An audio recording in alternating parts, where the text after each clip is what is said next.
Saudara, di awal tahun, di akhir tahun saya ini coba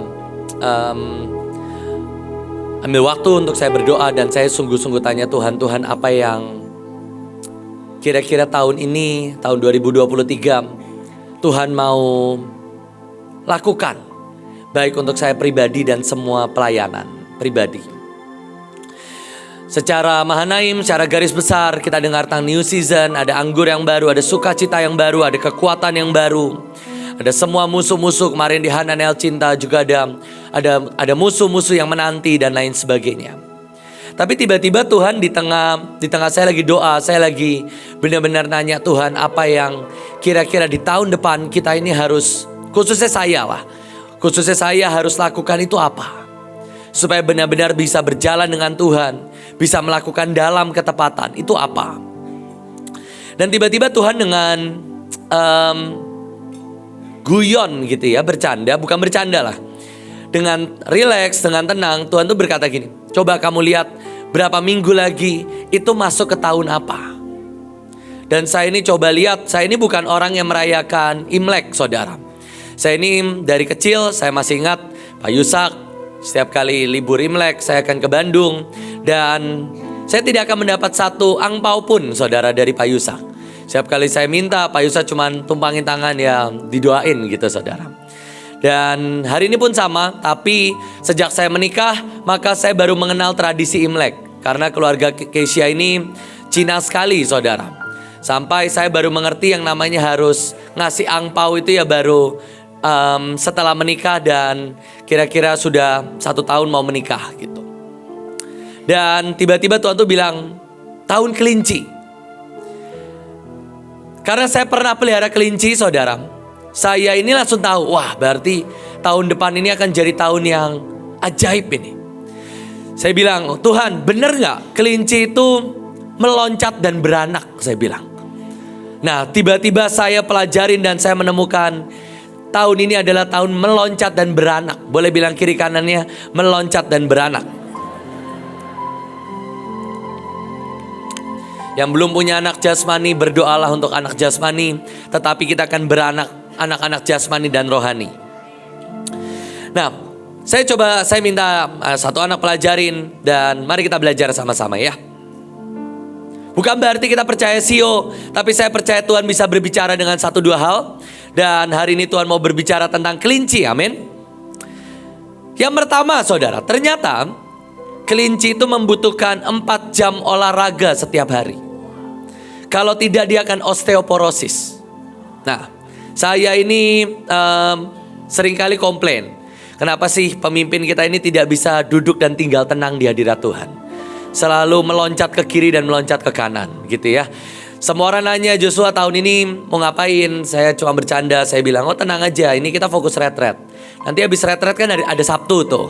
Nah tungguin aja Sabtu, nanti pasti ada yang aneh, saya bilang gitu. Dan benar kan, udah ada aneh-aneh lagi keluar gitu, baik ke bangsa-bangsa, baik KKR 10.000 setiap provinsi. Nah tungguin aja, saya bilang.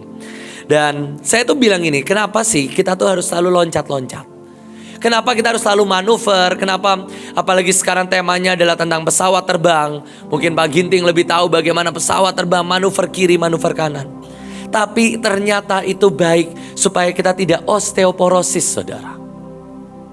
Waktu kelinci itu memutuskan untuk tidak berolahraga dan memutuskan untuk diam, maka nyatanya kelinci itu bukannya makin sehat, tapi kelinci itu akan makin sakit. Nah, saya ini melihat bagaimana di tubuh manusia saja.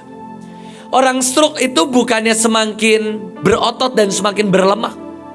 Tapi orang yang stroke, artinya dia banyak diam, maka dia akan semakin kurus dan semakin kurus. Dia akan semakin lemah dan semakin lemah. Saudara, cobalah engkau tidur berapa? 15 jam, 20 jam setiap hari. Engkau gak ngapa-ngapain, gak berolahraga. Saudara itu bukannya makin powerful kok. Saudara akan semakin lemah dan semakin lemah. Maka saya melihat tahun ini kalau Tuhan membawa engkau berolahraga. Olahraga iman, olahraga dalam keuangan, olahraga dalam pengharapan, olahraga dalam upgrade.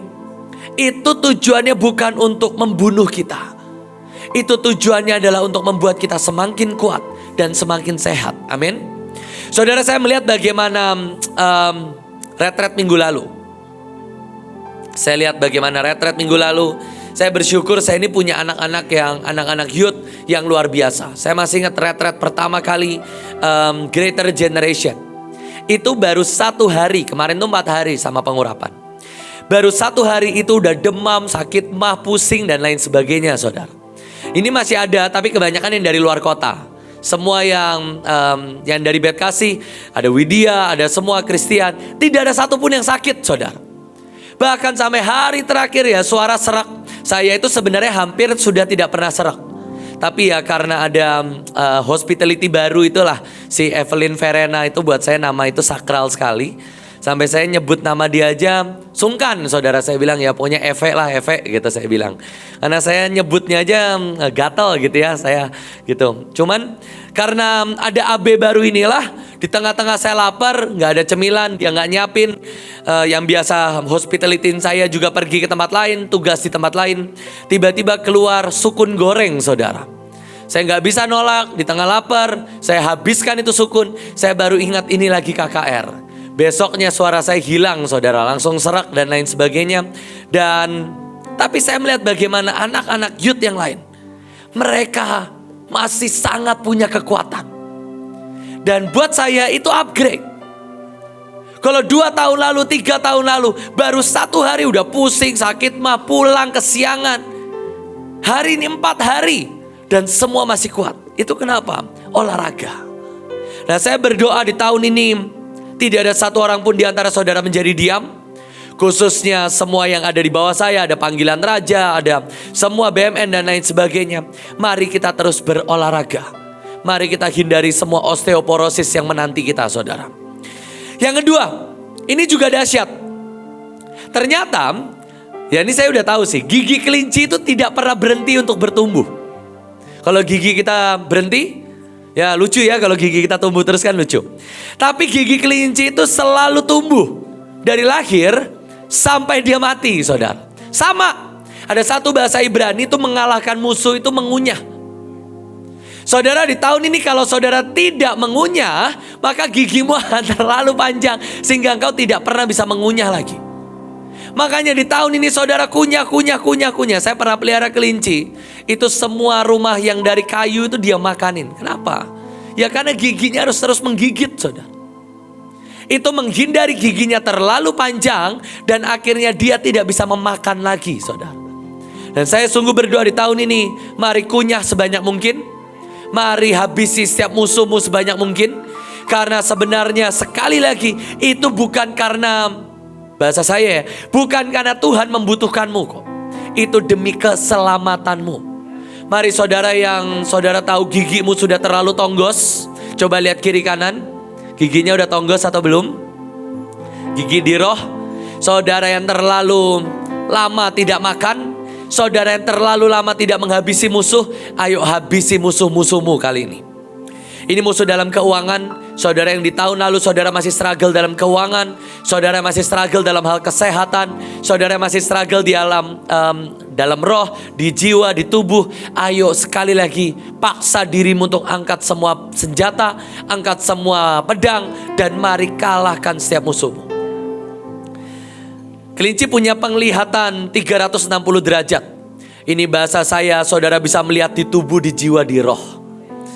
Ada penglihatan 360 derajat, itu artinya saudara bisa melihat yang di atas, saudara bisa melihat yang di bawah, saudara bisa melihat yang di depan, saudara bisa melihat yang di belakang, saudara bisa lihat yang di alam roh, saudara bisa lihat di alam jiwa, saudara bisa lihat di alam tubuh. Saya ini melihat bagaimana ada banyak orang, mereka bisa lihat di roh, tapi mereka gak bisa lihat di jiwa. Saya masih ingat di awal-awal ada beberapa orang yang sangat tidak mengenal saya. Saya ini udah marah, saya udah komplain, saya udah ngomel, saya udah bilang ke saya ini gak mau di ABC. Mereka ketawa cekikikan gitu. Saya ini lagi serius rapat, saya bilang. Karena mereka gak pernah bisa melihat di jiwa. Mereka gak tahu betapa urgentnya, berapa pentingnya. Ada beberapa orang gak bisa lihat di roh, makanya mereka selalu buta. Mereka selalu melihat, oke, aku gak ada uang ya, maka aku harus hutang. Aku gak bisa ke kiri, maka aku harus ke kanan. Dan mereka tidak pernah bisa melihat apa yang sedang Tuhan sediakan di depan. Kalau Tuhan mau membawa kita ke gedung baru, baik Hananiel Cinta, baik Mahanaim, itu bukan karena Tuhan pengen cari perkara, tapi kita harus melihat dengan mata roh apa yang mau Tuhan sediakan. Kalau misalnya hari ini kontrakanmu sudah mepet, mari lihat dengan roh apa yang mau Tuhan ajak dengan setiap kita. Apakah itu perjalanan iman, apakah itu perjalanan pengabdian, perjalanan menabur. Kemarin Pak Fendi sharing, hari itu Hananiel Cinta kontrakan sudah mau habis dan beliau harus berdoa untuk King Saltar. Saya bersyukur banget, saya ini punya dikelilingi dengan orang-orang yang ajaib dan luar biasa. Dan Pak Fendi itu, beliau cerita di tengah gak punya uang untuk pindah gedung, karena dari Cideng harus pindah hari itu, belum tahu ke Jelambar. Dan dibawalah ke tanah King Saltar. Dan kemarin beliau cerita di Hananiel, ternyata tanah yang didoakan itu tanah yang salah. Saudara bisa bayangin gak? Itu tanah di Delta Mas, yang ujungnya dibeli pun tidak, saudara. Tapi beliau berkata, beliau ambil semua uang tabungan dan dia tabur. Dan beliau cerita sembari ketawa-ketawa, ujungnya tanah itu tidak jadi kebeli, ujungnya jadinya tanah setu. Tanah setu pun tidak jadi terbangun. Saudara bisa bayangin gak?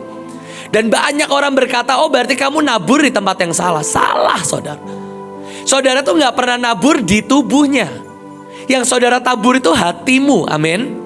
Dan saudara Pak Fendi bersaksi, 6 bulan setelah itu dapat Hananiel yang sekarang, beli LED baru, beli sound system baru, speaker baru, alat musik yang baru. Semua direnovasi satu gedung.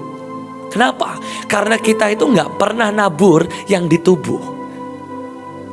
Ini perjalanan roh, amin.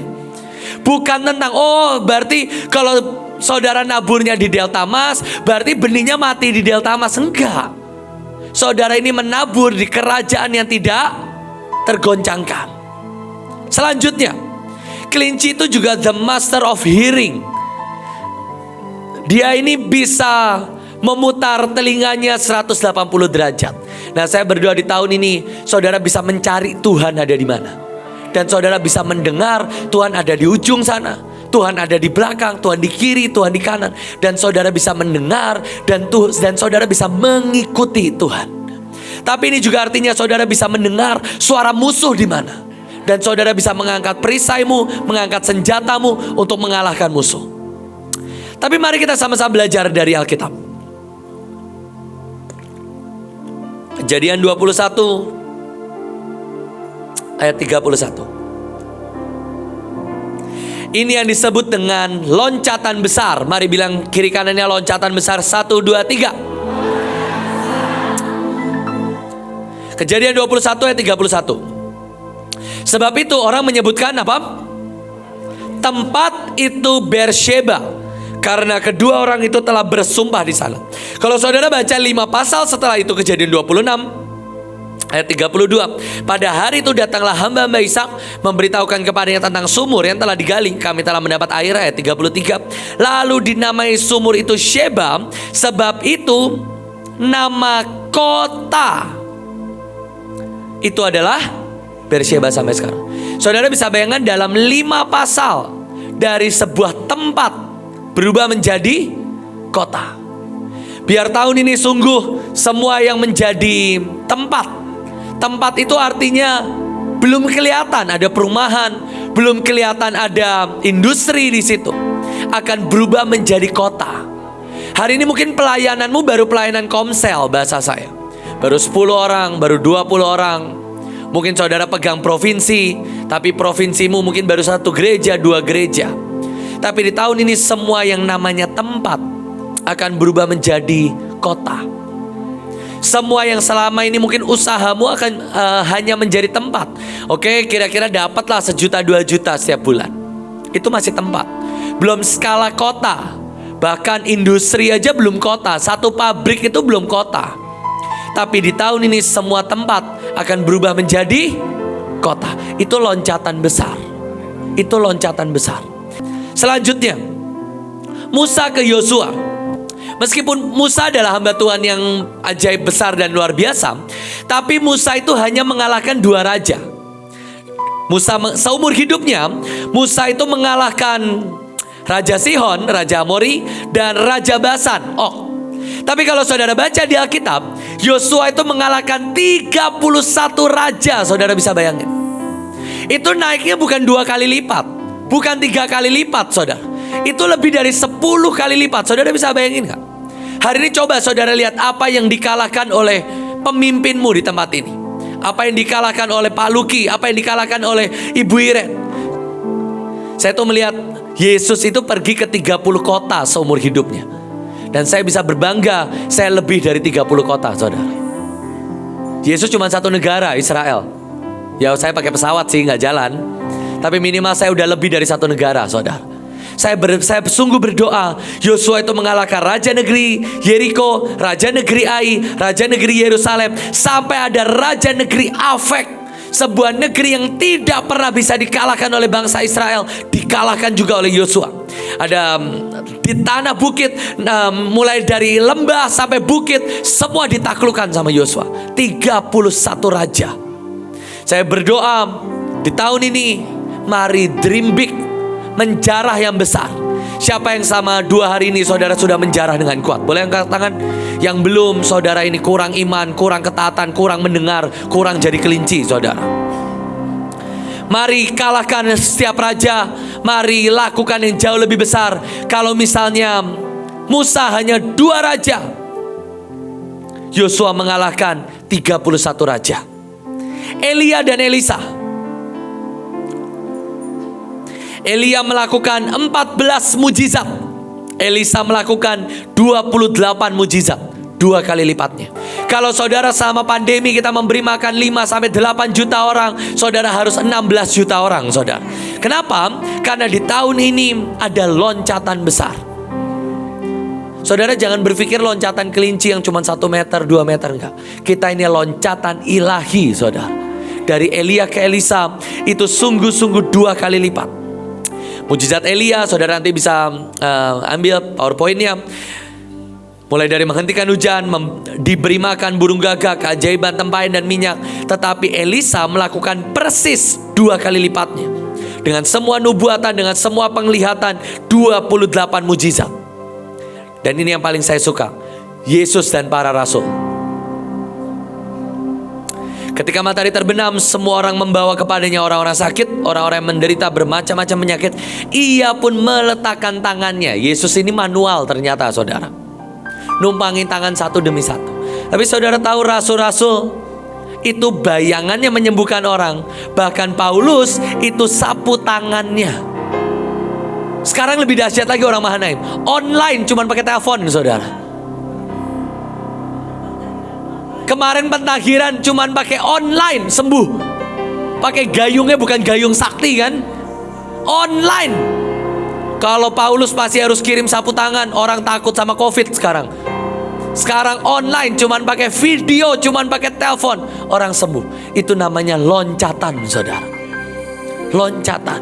Kalau Yesus harus tumpangi tangan, bayangan Petrus cukup menyembuhkan orang. Tapi ternyata di zaman Paulus bayangannya kurang jauh. Maka sapu tangan harus dioper dari satu orang ke satu orang. Tapi di zaman kita buat ngirim sapu tangan kelamaan. Makanya pakai video call, orangnya juga harus sembuh, saudara. Itu namanya apa? Itu namanya loncatan. Saya sungguh berdoa di tahun ini tidak ada satupun di antara engkau yang sungguh menjadi pasif. Tapi ayo loncat, saudara. Ayo loncat. Hari Sabtu kemarin betul seperti prediksi saya, sudah keluar perintah-perintah dan visi-visi yang luar biasa, saudara. Mulai dari ke bangsa-bangsa. Saudara tahu Sabtu kemarin kan diumumkan pergi ke Amerika. Saya itu belum siap, saudara. Makanya selama khotbah jujur saya ini gak dengerin khotbah selama Sabtu. Kenapa? Saya ini belum siapin. Dan saya juga kaget Ibu In ngumumin ya. Ibu In itu emang luar biasa, dalam 2 jam penuh, saudara. Saya itu udah siapin brosur, saya mau promoin di sosial media. Belum dipromoin baru 1 jam. Dan saya bilang, guys ini tuh kita belum ngomong harga berapa, mau kemana aja saya belum ngomong. Bener kan? Ke Amerika sih, Amerika tuh luas loh, Kanada itu luas. Kalau saya bawa saudara ke mana, padang gurun di Amerika kan saudara gak tahu. Iya aja tuh. Saya bilang udah ngomongnya 30 juta. Diiyain saudara. Mana nomor rekening 30 juta saya transfer katanya. Tapi saya ini ngeliat gitu. Itu namanya meloncat saudara. Imannya itu loncat. Cepet. Nah saya sungguh berdoa. Tahun ini setiap apapun yang Tuhan sediakan, ayo gapai dengan cepat.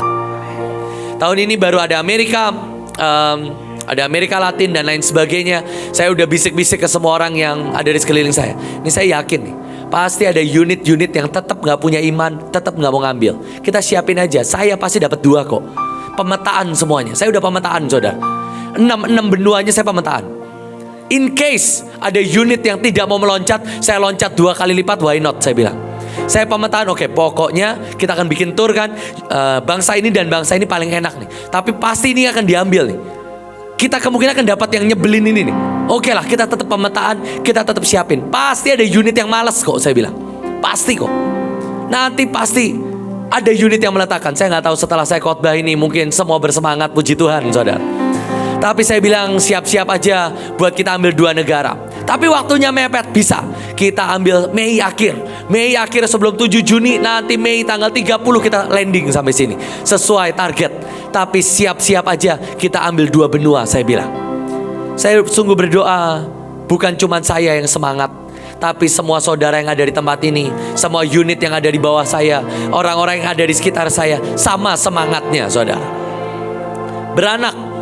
Kejadian 32 ayat yang ke-10. Nanti setelah ini kita bangkit berdiri sama-sama, kita mau ambil berkat. Sebelumnya saya mau sharing ya. Ada satu orang, dia chat saya, Pak Pendeta, setiap kali saya ikut acara Bahtera atau orang tua saya datang ke Bekasi dengar khotbah Bu Iin, saya itu makin kepahitan katanya. Makin kepahitan dengan Mahanaim, makin kepahitan dengan Bahtera. Saya tanya, kenapa? Bukannya keren, bukannya hadirat Tuhan semua ajaib dan luar biasa. Iya Pak, saya itu setiap kali orang tua saya pulang, orang tua saya itu pasti banding-bandingin saya dengan Pak Joshua katanya. Dan itu membuat saya semakin tertekan. Dan itu membuat saya makin kepahitan katanya. Saudara, saya ini berdoa setiap kali saudara ini melihat semua pelayanan dan semua kegerakan yang Tuhan percayakan. Saudara ini bukan jadi kepiting yang berkata, oh iya itu kan dia. Atau saudara tarik saudaramu turun. Tapi itu membuat saudara semakin upgrade. Membuat saudara semakin mengejar. Suatu kali di sebuah acara Bahtera, saya masih ingat itu adalah Finish Strong. Dan hari itu Kak Roy dari Pilar membuat lagu Sehati Sederap dengan semua tarian flash dance. Dan itu lagu viral saudara, Sehati Sederap. Semua orang nyanyiin sampai ke flash dance di jalan-jalan, semua pakai lagu itu. Di hari itu saya datengin Pak Roy, saya jabat tangannya. Selamat Pak Roy, hari ini kamu lebih hebat dari saya. Tapi saya tidak akan membiarkan itu terjadi 2 kali. Saya akan upgrade dan saya akan membuat lagu yang lebih bagus dari Finish Strong, Sehati Sederap. Saya nggak pernah iri saudara. Kalau ngelihat ada orang yang terbang, saya ini antusias. Waktu saya ngelihat koko saya bilang, lihat kan internasional domestik, saya itu nggak ada marahnya. Saya semangat, oh gitu ya, keren ya, internasional domestik. Oke, saya akan kuasai domestik. Nanti kamu pulangnya juga ke domestik juga kan. Tapi saya sungguh berharap waktu saudara ini ngeliat gini, kerennya penari ya, kerennya emoge ya. Saudara ini bukan jadi supporter, tapi saudara memutuskan untuk jadi pemain. Saudara ikut nyemplung, saudara ikut upgrade, saudara ikut mengejar.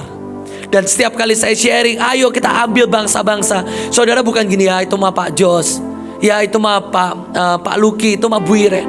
Tapi saudara bilang, wah itu mah saya, itu Pak Budi, saya nggak tahu nama saudara siapa. Itu saya Bu Ria, oh itu saya Pak Agus misalnya gitu. Kenapa enggak? Saudara bikin trip ke Cina bersama semua anak rumah Shalom, kenapa enggak? Oh kan nggak ada suaranya ya. Ya udah saya ambil aja, yes. Kenapa enggak? Atau misalnya saudara pergi kemana? Ke Brasil bersama semua pemenang misalnya. Oh aminnya nggak ada iman. Aminnya tuh gini, dibayarin siapa ya gitu. Kan aneh kan? Aneh kan? Bener gak sih? Kenapa gak saudara tiba-tiba ada orang, saya itu waktu kuliah ada orang datangin saya, Joshua ini saham kosong, doakan perusahaan saya, semua keuntungan buat kamu. Itu saya alami waktu saya kuliah. Kenapa saudara tidak bisa alami?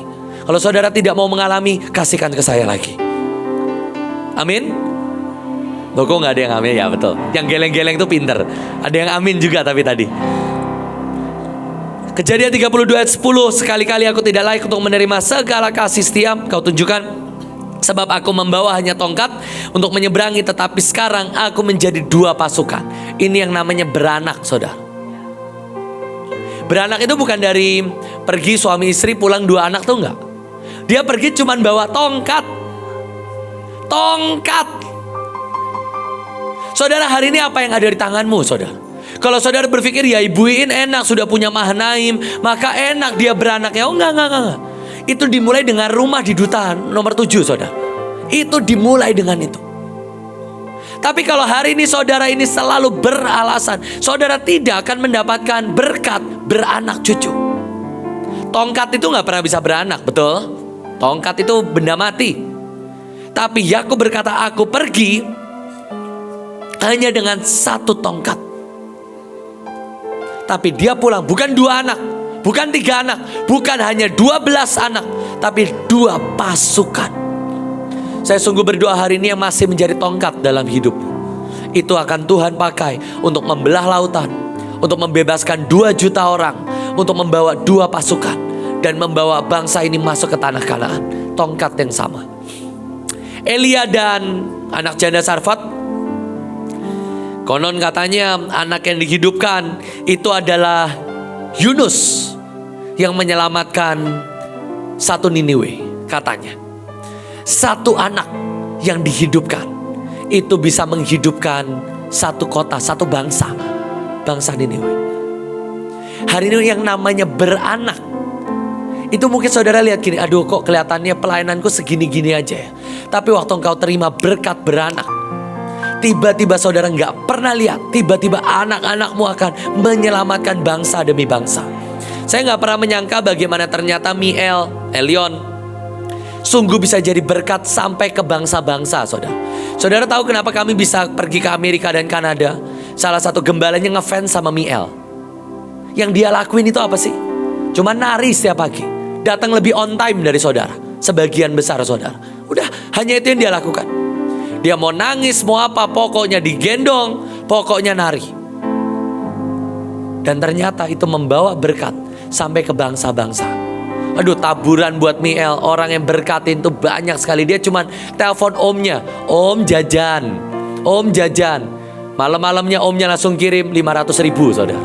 Coba sekarang saudara telepon Pak Steven, om jajan, coba dapat 500.000 gak? Enggak kan? Itu kenapa? Berkat beranak. Om jajan, nanti saudara lihat videonya ya. Om jajan, langsung ditransferin 500.000, saudara. Belum bebek, saya nggak tahu sih, saya belum tanya bebeknya berapa. Sekarang Mia mau dibukain restoran bebek, saudara. Bapaknya aja punya restoran di umur sekian belas tahun, dia sekian belas bulan sudah punya usaha restoran bebek, saudara ya. Saudara yang mau pesan bebek, bebeknya enak, saudara. Saya nggak promosi, beneran enak. Tapi dari 1 anak menyelamatkan 1 bangsa. Hari ini apa yang menjadi anak rohanimu, saudara? Apa yang menjadi anak pelayananmu? Saya tahu Pak Ginting dan Bu Ginting punya pelayanan di Tanah Karo. Itu anak. Tapi dari anak-anak itulah akan menyelamatkan bangsa demi bangsa. Saya sungguh berdoa, tidak ada 1 orang pun di antara saudara yang berhenti beranak cucu. Beranak cuculah, saudara. Kalau saya untuk anak jasmani sudah tutup toko ya, saudara ya. Tapi saudara yang belum punya anak jasmani, saya masih menantikan anak dari Bu Nita dan Pak Yono. Saya masih menantikan beberapa saudara. Ada Pak Sabar yang belum punya anak jasmani, saya masih menantikan. Saya nggak tahu papanya Christian mau nambah 1 lagi atau enggak. Iya, oh enggak katanya, sorry. Saya pikir masih nambah 1 lagi. Lucu juga loh Pak, ada Christian kecil lagi, kayak lucu. Oke, lanjut. 1 Tawarik 16 ayat 5 dan 42. Daud punya Asaf, punya Heman, punya Yedutun. Tapi ternyata anak-anak mereka juga yang para panglima juga melakukan kelanjutan dari apa yang papahnya sudah mulai. Di situ ada anak-anak Asaf, anak-anak Heman. Mereka lah yang membuat mazmur, mereka lah yang menyembah siang dan malam. Saya sungguh berdoa ada sebuah berkat yang membuat keturunanmu dan anak-anakmu juga ikut melayani Tuhan. Hari ini saudara yang mungkin punya anak-anak, punya keturunan, punya keluarga besar yang masih penginjilan bahasa saya, yang belum pelayanan, doakan mereka saudara. Maka mereka juga akan menjadi pelayan-pelayan Tuhan. Dan yang terakhir, Kisah Rasul 9 ayat 27. Hari itu saat Paulus bertobat, hanya ada satu rasul yang menerima dia. Namanya ialah Barnabas. Dan dia menerima Saulus. Dan dia yang menceritakan kepada rasul-rasul yang lain kalau sungguh Saulus sudah bertobat. Dan saudara tahu dari Paulus lah, Paulus punya Silas, Paulus punya Timotius. Dan dari Paulus lah sampai seluruh Asia mengenal Tuhan. Saudara, hari ini mungkin tahun ini mungkin akan ada orang-orang yang datang dalam hidup. Mungkin bentukannya gak jelas seperti Saulus, mantan pembunuh, mantan penyiksa. Tapi mereka juga adalah anak-anak yang akan Tuhan serahkan ke dalam tangan. Dan mereka akan membawa lawatan, bukan hanya satu bangsa, dua bangsa, tetapi ke satu benua dan banyak benua yang lain. Mari bangkit berdiri sama-sama. Mari kita terima berkat meloncat. Dan kita terima berkat beranak. Siapa yang belum punya anak jasmani boleh angkat tangan. Yang sudah menikah ya. Kalau belum menikah ya jangan. Oke, ada beberapa, ada guru-guru yang saya tahu juga belum punya anak jasmani. Miss Kelly mau nambah, Miss Kelly? Oh Miss Kelly? Oh, anak rohani. Oke, ada lagi yang mau punya anak di sini? Oh, Pak Brojil angkat tangan. Oh enggak ternyata. Oh, saya pikir Pak Brojil mau buat anak satu lagi. Oh, ada Pak Rolis juga belum punya anak ya. Mari kita doakan. Ada Pak Leo juga. Mari kita sama-sama mendoakan. Tapi yang lebih dahsyat adalah akan ada keturunan-keturunan ilahi yang mau Tuhan berikan. Ada loncatan-loncatan iman, loncatan-loncatan besar. Boleh saya ajak, mari kita angkat kedua tangan kita sama-sama.